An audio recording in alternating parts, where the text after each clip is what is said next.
Il-Prim Ministru Joseph Muscat inawgura l-uffiċini l-ġodda tal-Awtorità Maltija tal-Gaming fit-Smart City. Hawn il-Prim Ministru sostna li s-settur tal-gaming qed jattira l-aqwa elementi għaliex il-qasam regolatorju f'din l-industrija huwa serju u responsabbli.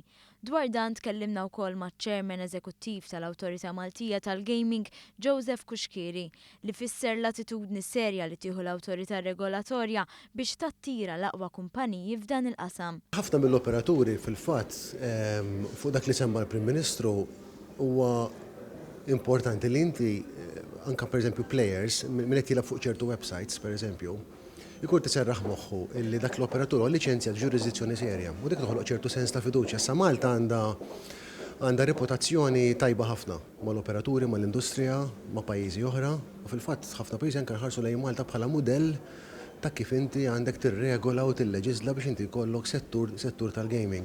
Intant il-Prim Ministru iddawwar mal-uffiċini l-ġodda u fost l-oħrajn spikka dak li għandu jkun mużew tal-magni tal-lob passati.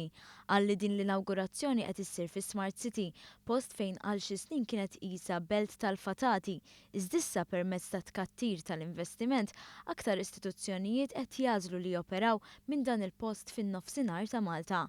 Hawnhekk il-Prim Ministru għamel referenza għas sensiela ta' investimenti li l-Gvern qed jagħmel biex in-nofsinhar tal-pajjiż ikun parti mis-suċċess ekonomiku. Qal ukoll li bl-abbozz il-ġdid tal-qafas regolatorju iżjed b'saħħtu fil-gaming, pajjiżna se jkun qed jantiċipa l-isfidi li mistennija tiffaċċja din l-industrija.